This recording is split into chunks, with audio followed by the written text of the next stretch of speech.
Greetings, Wargamers. We're your hosts, Trevor, Jay, Josh, and this is Chain Attack.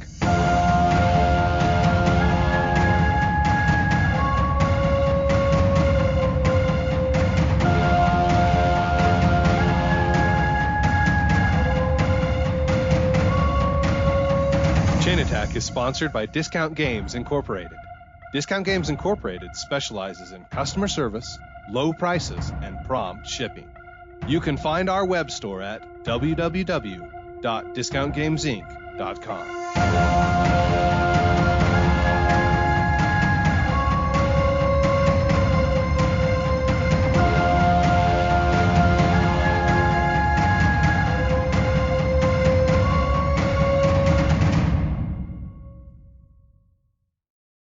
Welcome to Chain Attack. I'm your host, Trevor, and I have finished all 12 episodes of Andor. What? Yes? I thought I was going to be living on my little lone island with never will my friends watch it. Oh, I told you, as soon as the 12th episode was done, I'm ready. And I'm so glad that I waited. Because if I had to been slow drip that, like, it would have drove me nuts. I don't mind a little bit of a slow burn, but gosh, like slow burn plus only one episode a week? No. That's a bridge too far. I'm Jay. I also finished Andor this week since it finished this week. And our cat who's been we went on we were out of town from Wednesday, came home Friday with the holiday, and the expectation was that, you know, our newest cat was going to have peed everywhere, and as near as we can tell, she has not peed anywhere. Oh, So you guys are the problem. is that? Wait, but is that a problem? Like, you have to pee some amount, right? Well, you're supposed to, if you're a cat, you're supposed to pee in your litter box, Josh. Okay. Right. I'm Josh, and after this holiday season, apparently I will be starting a spin-off Phil Eklund podcast, because I have played so many of his games, in my mind, all in preparation to teach them to people like my co-hosts someday. But I am prepared to live the entire trilogy. I've played them all now. I'm ready. And I've learned something about myself, which is no surprise to my co-hosts. I just love chaos so much. And those games are just chaos. So Discount Games Inc. With Privateer Press, they've said they're like 80% done with the new starter boxes, something like that, but they haven't set a release dates. But I, a fool, live in hope, and hope that the end of October release date will release before Christmas. So fingers crossed. And then this weekend, the Age of Sigmar Battle Forces for Age of Sigmar are released. There's also a hot Age of Sigmar box set, and soon there will be the 40k Battle Forces that are going to be muy caliente, I am sure. So I'm sure the internet has been waiting for this. Three middle-aged white guys offering their opinion about Black Panther 2 Wakanda Forever. Oh boy. And I feel even worse. I feel like I ought to be just like giving glowing reviews, but that's not where I'm at with the movie. And so I guess, as always, spoiler alert, we're going to be spoiling stuff. Oh yeah. So where do we want to dive in? I mean, do we need to explain the plot, or I mean, should we just assume that everybody listening knows? We can just assume. All right. I'm okay. I asked you where you want to start. I'm going to start myself. Okay. Because I guess it's an exercise in talking about expectations, and what I wanted from Black Panther 2 Wakanda Forever was a story that focused on the Black Panther and that focused on Wakanda, Okay. which you would think you- would be a fairly reasonable request. Those do seem to Are be you in the saying you- title. Are you saying you didn't get that? I am saying that, yes. Really? I thought that's what it. Okay, what did you get, or what did you think you got then? So the other part of, I don't know, like, I felt like I wanted basically the entire story to revolve around the death of the previous Black Panther, figuring out, the storyline of the new Black Panther becoming the new Black Panther and all things related to Wakanda. And I felt like instead of watching Black Panther 2, I was watching Namor 1. That is my favorite description of what happened. And With, Jay, I want you to know, I went in with no expectations. I had Okay. no expectations, and I still felt like you were feeling. So I mentioned this before, but I'm going to present it now as the reason you felt that way. Okay. Okay, so Well, in my defense, I would think that someone, or are you saying felt that In way your about it, defense, or it's in my the expectations? title. I mean, like, it seems like a pretty reasonable expectation that going to Black Panther 2, Wakanda Forever, you would want to see a movie about the Black Panther and about Wakanda.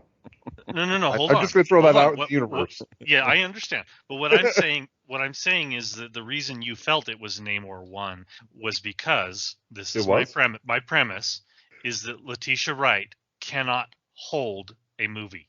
Like she cannot she's not strong enough as an actress at this point in her career to be the leading lady of a show.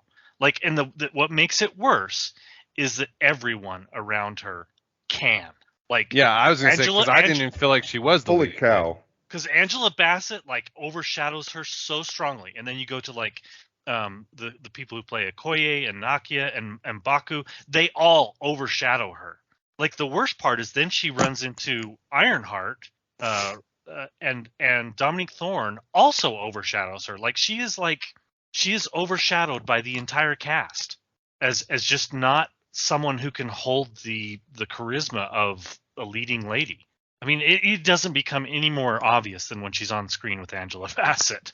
So I wrote a bunch of notes about my thoughts with this, and one of them does relate to Angela Bassett, and basically kind of the same sort of thing that Trevor's saying, but like Angela Bassett gets on the movie screen, and it's just kind of like you're hit over the face with this screen presence, and it is kind of like a night and day difference between her and most of the rest of the characters.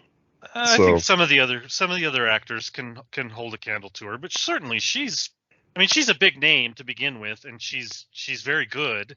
So clearly she holds the stage presence very well. And when I looked at her, when I would see her, like the kind of the adjective that kept popping into my brain was that she was radiant in most of her scenes. So I think that's fair. Yeah, so that is my biggest complaint about the movie by a pretty long ways, is that the main character, the actress who plays her, just can't handle the position that she's being put in the movie, which it feels bad through the whole thing because of it. So I've started listening to there's a Ringer podcast called The Big Picture that it's like actual movie critics and people who interview industry people, etc. And I had started there. I should have listened to it all the way before this episode, but they said that, and this ties into my other another complaint about the movie, but they said that this movie was made during the pandemic. It had issues shooting because of the pandemic. It had issues shooting because of Letitia Wright with the pandemic, because she was anti-vax during the pandemic, and Hollywood was trying to figure out some of the how to restart shooting, and they would have, anyways, it was a difficult process to get back to shooting movies. And so part of they said, I don't know how much of this is true or how much of things, etc. But part of the reason why the show turned out the way that it did is because they had to do rewrites because of the pandemic and shooting things and etc. So, I don't know. But the thing I do know is that I do kind of have, like, I did not want to see her become the Black Panther because of the real life things going on around her. Like, you didn't necessarily feel that way after the first movie, did you? No, I did not feel that way. Yeah, okay. But I was just curious because, like, I was excited, for her for Shuri, the character, to Yes. potentially be the Black Panther, right? Yes, agreed. I mean, And part of the thing that's difficult with it is that, like, there's no, it's hard to, well, I don't know. I mean, what I think should have happened personally is that instead of killing off Angela Bassett, which, as a side note, I don't understand why the Dowager Queen became queen, but whatever. I mean, I guess my personal opinion is that she probably did because they wanted to kill her off so that they could have the dream sequence. I guess it's not a dream sequence, but Vision. of her. yeah, Vision. the herb, Yeah. right. But I would have been way happier if Letitia Wright's character had been the one killed off instead of Angela Bassett. And then they try to figure out who's going to be. So I read a speculation that at one point during writes or rewrites that M'Baku was going to be. I'd heard that as well, which would have been almost as disastrous as what actually happened because I hate that character. Really? I don't yeah. think so. I think he holds the screen far better than Letitia Wright, but He's pretty one-dimensional as a character. Even more than. I don't agree that he's one-dimensional, but whatever. If you guys don't like him, it's fine. You don't have to like him. I have to just briefly interrupt our complaint fest and say, I know, I feel so bad. Yeah, it's fine. Like, the thing that was good about it, and the thing that was interesting for me is, like, I took my wife to the movie, and I had forgotten, like, she actually never saw the first movie, so it was really interesting to get her reaction, right? Which was generally positive, honestly. But what she responded to positively, and it's the parts that were good, I think, is she felt that it was really a sweet tribute to Chadwick Boseman, right? Like, that part of it, yeah, was great. Yeah, I mean, even just the way it all kind of stitched together and stuff. I did kind of want more of that, but I mean, how long do you really want to? Yeah, I mean, that's make fair. it a memorial service. I mean, he deserves every bit of it. Don't get me wrong, but geez, it's supposed to be a Marvel action movie at some point. Yeah. So I guess before, real quick, did your wife have any other thoughts or notes on it? Not really. No, I mean, she didn't hate it, which must have meant that the ratio of, like, explosions to actual, like, character dialogue was correct. She just, she gets sort of impatient in action movies with, like, oh my gosh, are they going to shoot more guns here? Oh my gosh, are more things going to blow up? It's kind of an old lady reaction to stuff, you know what I mean? But no, I don't remember any other reaction. Just that she was sort of like, wow, that was somber and, like, well done. But yeah, it was just interesting to get her reaction because she didn't really have any history with these characters at all. So did she have a history with Chadwick Boseman? No. So I guess all of that is just to say that, the memorial parts, the tribute parts were very well done.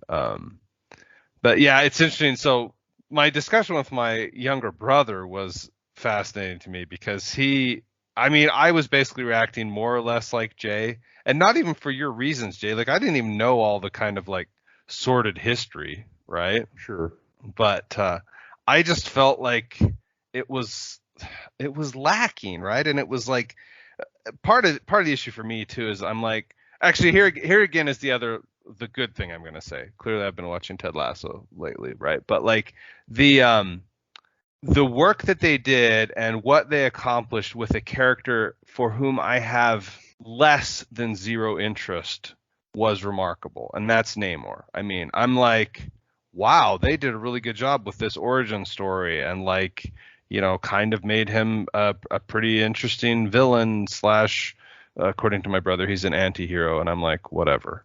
But I'm like, they did a really good job with all that, and it's just that I was like, I have no connection to that character. I just don't care about him at all, and so that's part of why I think I felt like you did, Jay, where I'm like, oh my gosh, they spent all this time, to tell me about a character that I didn't come in here interested in. Well, and Yeah, I think so- that they almost had to, like, if they did They had to bait and switch.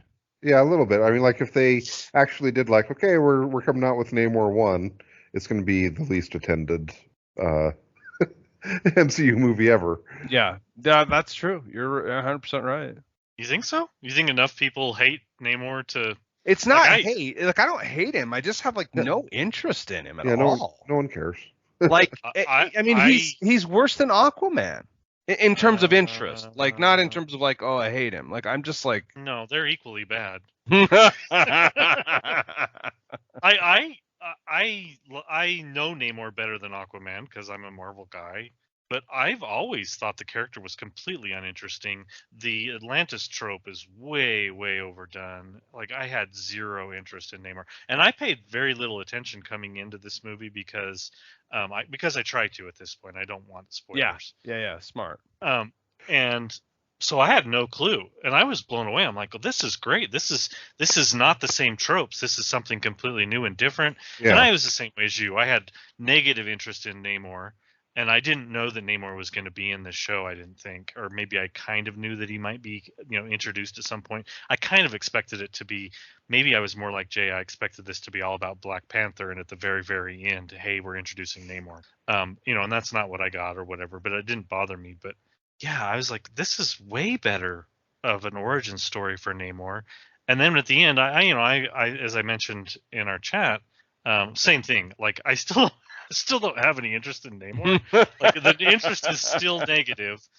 But I'm like, wow, it is 10 times better than the old Namor, the Namor that comes from the comics, I just check out anytime his name is mentioned or he becomes part of any story that I'm reading in the comics. I'm just like, no, I'm done. Oh, I'm the same way. That's too funny. All right, back to you. May resume the complaint fest, Jay. Okay. Let me interrupt the complain fest and actually give a compliment.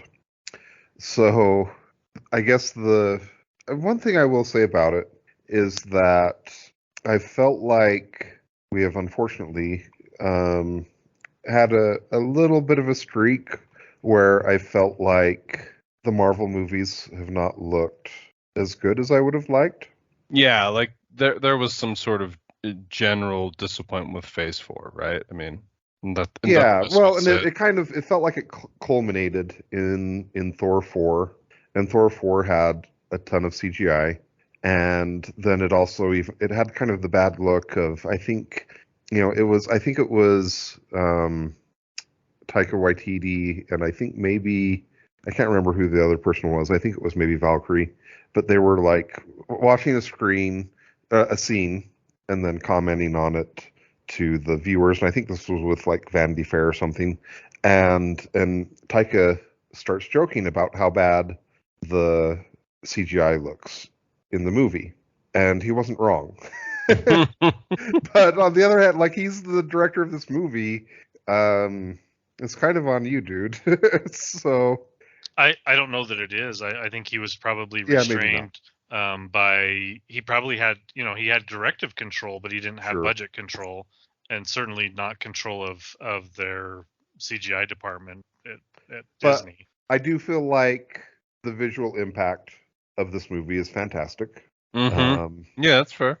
And that it was nice to have Marvel, I guess, return to form with that. How much of this do you think is set up? For what, like Quantumania and the No, real not villain Phase of five. Phase 4? Not Quantumania, no. I mean, so I feel like there's maybe a setup of another plot line in the Phase 5 thing that's going to be Vibranium Wars, basically. That's going to end up being, a fight between the whatever it is, the bad guy, which is in this case probably the U.S. government, versus Wakanda and Talakova. is that the name of it? Yeah. Mm-hmm. I didn't like paying attention, but I did. Latin Atlantis. How much of it do you think that is going to become a plot line, or do you think it's that this was encapsulated? It was just a matter of introducing new characters and on to the next thing. I mean, I'll feel even worse, I guess, if this isn't some setup for future stuff. Yeah, me too. That's my point. Somebody please explain to me why M'Baku ends up being the freaking king at the end? Because isn't that what happens? Yes. And I don't even dislike the character as much as Jay. I just am saying that. Oh, I guess I didn't even realize that. I mean, she's Black not Black present Panther for the whole waterfall fight thing, and yeah, she's in exile. She goes into hiding. She leaves. That's why she goes to visit Nakia and that's the whole beach scene. She's not part of Wakanda anymore. The only person who shows up to the new crowning of the king is M'Baku, and he says, "I'm challenging for the throne." There's nobody there. He will be the king of Wakanda. Like I said, that is why I'm foreseeing some sort of vibranium war. On board, baby. I don't understand why you don't like the character. He's fine. Look, I don't play barbarians in D&D. Okay, what do you want from me? He's not a barbarian. He's intelligent. He has emotions. He barks like a dog. He brings a carrot into. I don't. I just can't relate to him. I'm sorry. It's not a dog. They're the mountain people. It's a gorilla. Right? Yeah. Okay. I said your words. Whatever.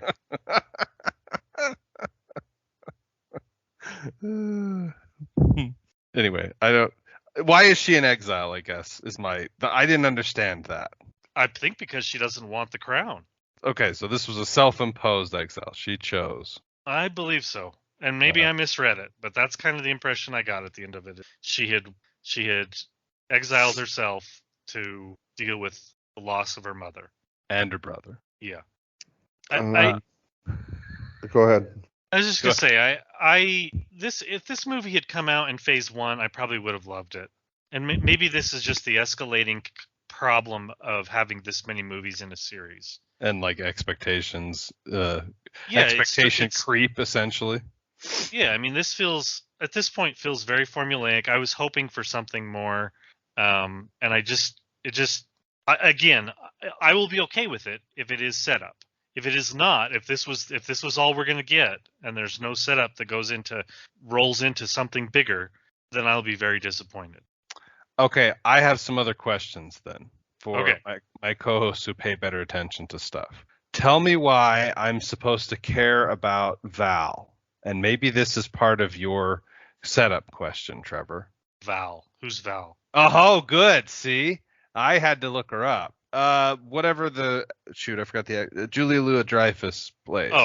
Oh, Constantine, or not the Contessa or whatever. Yeah, is that what she is? And apparently is. I mean, she's going to be as an ex to Agent Ross or whatever. Yeah, she's going to be the leader of the Thunderbolts, which is going to be the equivalent of the Suicide Squad for Marvel. Okay, yeah, that makes sense. I've read Thunderbolts. I like those comics. Okay. So yeah, she's gonna be getting together the team of the Misfits and. Okay, so then my follow-up question is, what is the value of her in this movie? Like, what misfit was she picking up in this movie? Or that was another speculation. Greg said that he thought that there was like some sort of plot line with her that got the thread. That got like lost to the pandemic kind of thing. Rewrite. I don't know, but.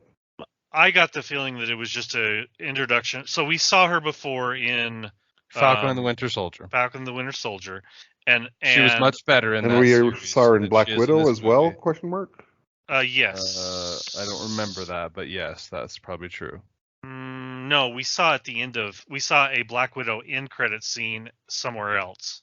Maybe it was Hawkeye. Showed up later, maybe. Anyway, it doesn't matter. I just got the impression that before it was just this shadow agency that we knew nothing about, and now we're finding out that she's actually part of the CIA. I think just that felt it like it was was. development of who she is. I think it was the end of Black Widow where she tells Yelena that, "Hey, do you want to kill Hawkeye?" And I'm still waiting. I would note. For someone to kill Hawkeye? Yeah. Well, I hope to be there when that happens, Jay. Just to watch your reaction. I'm pretty sure old age will kill Hawkeye. Yeah, probably. I mean, I need to check my notes again to see if I had any other things that I had. Okay, so another thought I had with it was that, or I guess I'll ask this in the form of a question. Mhm. Did you feel like the show not having a traditional villain like many Marvel shows do ended up hurting the show? I think that's a really good question because I did feel like I had some. I'm just going to call it villain confusion, right? I think you're supposed to. Okay. And in the end, I did settle in a deep and abiding disinterest in Namor. So that's as good as as good as we got. Okay. So I don't.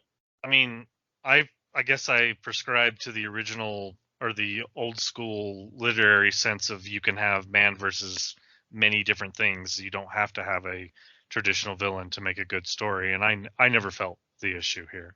I never felt like that it suffered because of that. I felt like, we were trying to develop all the characters, including Namor, and that's fine.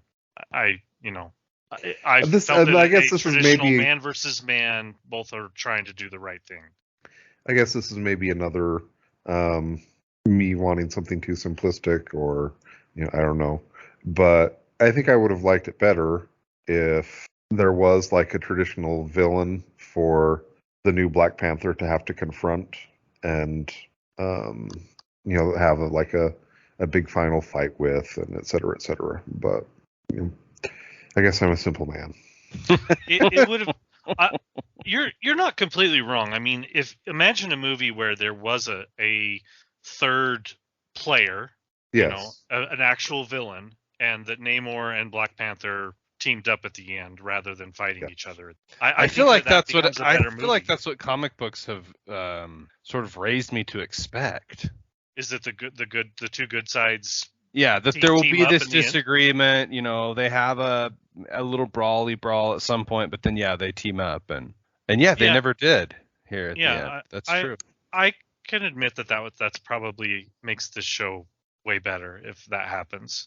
Even if it's Namor's lieutenant, like if somebody doesn't prescribe to his change of heart at the end, and that becomes the big bad. Which Namora kind of was. You felt like that when he had the final conversation with her in the movie. Okay. I didn't. I mean, I didn't that's feel the that, closest you got to that, where she was yeah, like, but that's fair. I cannot believe you would bend the knee to them, blah, blah, blah. Okay, all right. We're all angry people now. I get it. Yeah, I don't know who it would have been or how it would have fit in. I mean, it would have been a complete rewrite of the show, if we're being honest. Yeah, and I mean, honestly, the one that I would have wanted would have been King. And maybe this is set up, like you're saying, right, Trevor? Yeah. Maybe this is set up and the Vibranium Wars happen because of the Conqueror or whatever. I mean, the other option is we're getting the Secret Wars. Sorry, I can't think of their names. Ah, shoot. Anyway. Oh, you're talking about the Skrulls? Skrulls, yeah. Super Skrull would have been. Oh, that it's like amazing. set up for that. You're saying. I know. I realize that Super Skrull is going to be way far off, but. Well, maybe that's how they can write what's her name out of future movies for Jay. She'll just have been a Super Skrull this whole time. I think they would have noticed that she, was one of a cardboard cutout actor, and they'd be like, something's not right. I do have another complaint, but we can wait until we'll tackle it in in grading. Yeah, it fits very well in that rubric. So, do either of you have anything else before we move on to grading? No, let's kick this horse a few more times. I will briefly say, and again, this one clearly resonated with my brother more than me, but the Ironheart, since it was Namor 1, it was also kind of Ironheart 0.5, right? It was sort of an Ironheart origin story. The best thing that came out of the movie was Ironheart. Oh yeah. Better than vibranium water bombs or whatever those things are? Yes, way better than that. All right, fine. Let us grade. Did you not like her? No, I liked her. I liked her fine. She was. I didn't fine. like this. This is such a nitpick, but I didn't like how Ironheart kind of looked like a Gundam or something. It just seemed very. Once the suit was like fully built out or whatever. Yeah. You may add it to the complaint jar, Jay. Well done. Yeah, I guess. I mean, how do you want a man-shaped robot to look? Because I mean, I don't feel like any of the other Iron Man suits look like they are derived from anime. She had more elongated parts that sort of added to the Gundam look. I agree. I'm not complaining about it. I just am saying I kind of see where Jay's coming from. So maybe you can move the design down, your design score down, Jay, because you like the design of Ironheart's mech. Which, on that note, let us move to design. I mean, it is. I feel like this might be one of the most painful movies we've created. Like, is this going to be the Mosar of this version of Chain Attack? Like, is the internet coming after us soon? I don't know. I mean, I don't know how. And it seems like of a lot of my friends, a lot of them have had similar reactions where they're like, it was fine, but not one of my favorite MCU movies. So.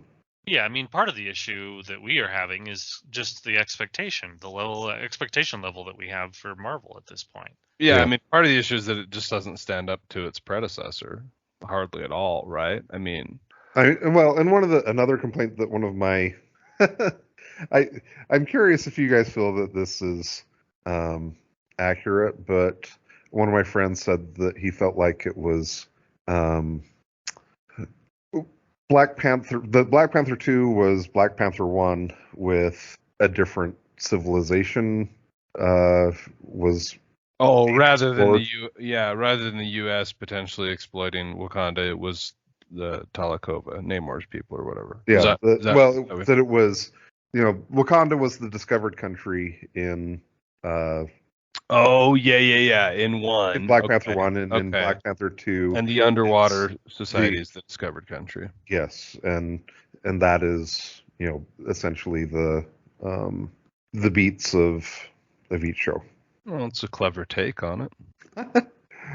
Okay, I mean, here's the thing. Like, I am most dissatisfied with plot and some character decisions, which is part of design.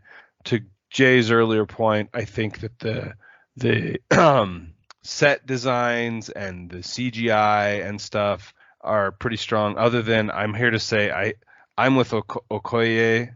I hated the Midnight Angels armor or whatever you call that garbage.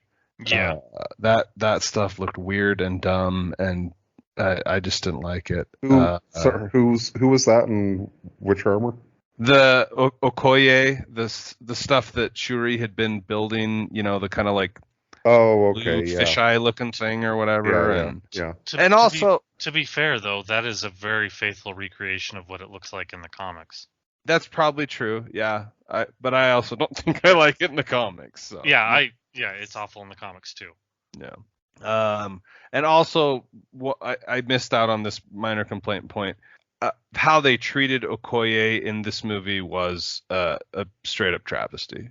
Like, frankly, she should just be the Black Panther, and everybody else should get out. But I don't see how they could make that work. But I agree with you. I mean, I would have been fine. Yeah, that was the like. I feel like I would have been at like a storyboard trying to figure out. Okay, we start here at the death of Chadwick and we end here at Okoye becoming Black Panther. What is the path we have to take Yeah. to make I this see journey? no way that works. Do the genealogy, timey-wimey, wibbly-wobbly, whatever you got to do. Like,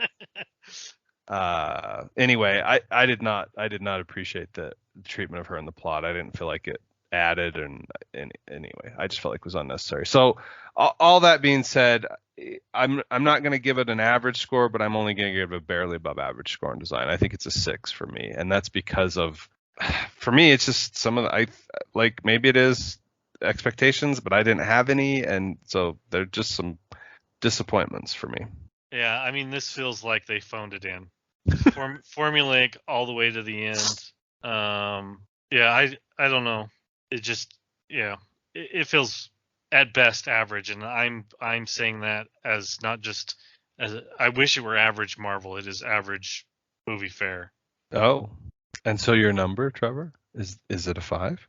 Yeah, I'm gonna give it some bonuses for just production value. I mean, it is still a pretty high level of production here. So, and I do like. I'm going to also give it a little bit of a bonus because of how they handled Namor, which I didn't expect to actually enjoy, and frankly didn't. But it was at least better than what I expected. So I'm just going to give it a 5. Yeah. We're now the Damning with Faint Praise podcast.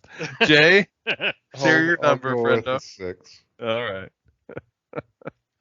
right. Time management. This is the other point I was going to harp on that came up here, but I kind of feel like, and I guess I should have said this at the very start. So I went to this movie on a Monday matinee a few weeks after release. It was an empty theater, which was great, but I was also pretty tired, and so that can impact sometimes my enjoyment of a show.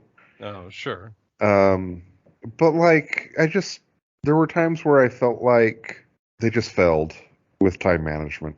Well, I agree with you. I feel like there were some pieces bolted on, and again, that's why I asked about the Contessa or whatever, and some of the back and forth, conversation with the elders, and I lost track of who was in charge at some point in time, and the evacuation of M'Baku and then back, and I don't know. There were just a lot of things that it all kind of added up, and I shouldn't have been surprised by the runtime, but I remember it almost made my wife go oh, maybe we're not going to go to the movie tonight, knowing what the runtime was going to be. Yeah, I mean there were points where I was like, why is this in the show? A, and B, why is this show 2 hours and 40 minutes? Not that I have an issue with long movies, but I want them to earn be it that length for a reason. Mm-hmm. And I didn't really feel that way with this one. There could have been significant editing and still got the same story and been just better great. for it. Yeah. So yeah, and my time management, I probably coming from Trevor, because he also loves a long movie. Yeah, give me a 4-hour movie. I love it, but there's got to be a reason. If I feel like we're seeing essentially the same scene multiple times to try to lengthen it, which I did feel throughout this, I felt like there were certain battle scenes that were just repeats to try to lengthen the show. I'm like, we just don't need this. It doesn't add anything. It does not further the story. So all that is to say, I give the time management, I give it a 5. Oh. I think it's below average. Yeah. I don't think it's way worse, but it certainly. I don't think it's a 3, but I'm going to give it a 5. A 4. Yeah, I'm also going to give it a 4. I was just reserving the 4 for you guys, so that's nice of you, Josh. I'm a team player thanks. like that. Yeah. Mm-hmm. Okay, repeatability. I am kind of curious, actually, especially because, like I said, I was tired the first time I watched it. If it's going to improve upon additional watches, and there's also some parts of it where I was like, I don't understand why this happened or what's going on, and maybe that will become more clear on additional viewing.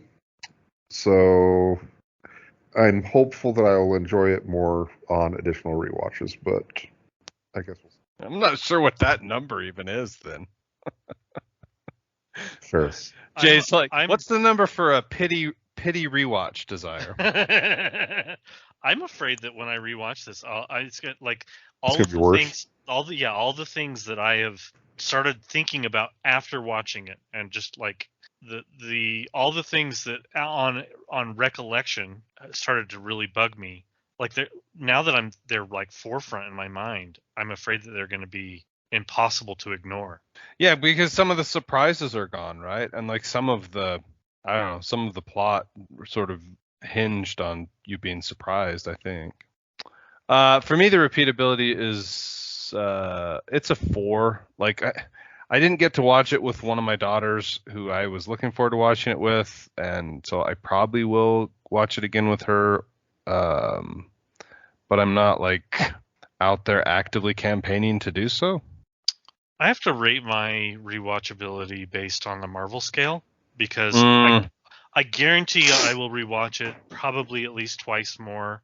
When phase 6 or 7 or whatever starts to come to a close and we decide to rewatch everything and we spend, a month doing it, I'm going to rewatch it again. I'll also rewatch this when it becomes available, either via Disney On Plus Disney or, Plus. or streaming. I've always purchased things even though I don't need to.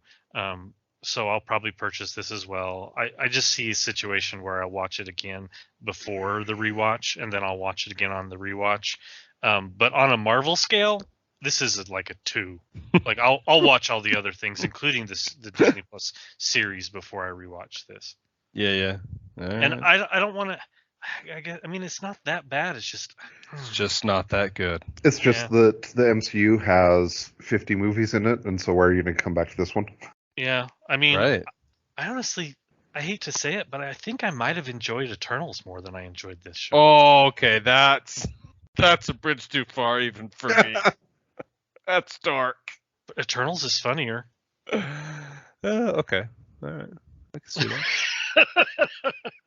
I mean, I don't know. I guess we'll see. Maybe I'm wrong. I will rewatch it when it comes out on stream. Yeah. So yeah. Maybe my opinion will change. Jay, what's your number on it? What's the category again? This is repeatability. Oh, I'll go with a 6, I guess. Wow. That was weird. It's unexpected. Fun. Look, I love what's his name? Martin Freeman. Who's Bilbo? What's Bilbo's name? Martin Freeman. Yeah, Martin, thank you. I just like seeing that dude. He cracks me up anytime I see him. Gosh, the moments with Ironheart were definitely fun. I'm looking forward to more Ironheart. Yeah. Like, Jay's gonna burn me for saying this, but I do like when M'Baku is on the screen for a minute. He's funny. What else fun? What else was fun? I mean, some of the suits and tech were fun. And you can't really. Fun isn't real, which is fine. I mean, the movie post the death of the Black Panther. I don't know that it should be a quote unquote fun movie. That's true, right? But it's not the adjective that pops into my mind at all with this movie. Yeah, I think it's I'll give it a 5 for fun. It's just average. There are worse ways to spend your night. I think it's more fun than that. This is probably when the movie wasn't bothering me with some of my other complaints, when I could actually sort of ignore some of the other stuff. I did have a lot of fun. It wasn't as funny as I was hoping it would be, and some of that I realize is because of kind of the character arc they were going for, with dealing with death, grief, and loss, and those sorts of things. So, but overall, it was a good movie. It's fun. I think that it's one of those things that you can kind of shut your brain off and just watch and enjoy. So I think it's probably above average here. I'm going to give it a 6. And I don't say that. I think that's probably an appropriate place for it to be because of the subject matter. Yeah. Oh, sure. Yeah. Jay, your number? I'll go for 5. All right. And now overall. Some of this parts are not greater than this whole for me. I mean, this to me. So how many Marvel movies are there now? Are we up to 30? I think so. Like for me, this falls solidly somewhere in the 13 to 16 range, right? Like I just felt like I had the most average reaction to it overall. I'm surprised at how well it's done. I other people seem to be enjoying it way more than we are. Yes, I think Agreed. Yeah, that is true. And I guess the other, expectation that I guess why I had higher expectations is because Ryan Coogler is a very good movie maker, and so I had high hopes or expectations for the movie because of that. And I don't know. I don't know what else he's made. He made the other Black Panther movie. He made Creed, Creed is good. stuff like that.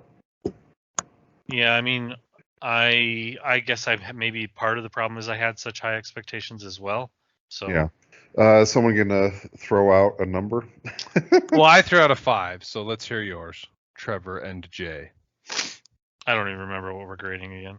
This is the overall. Oh, overall.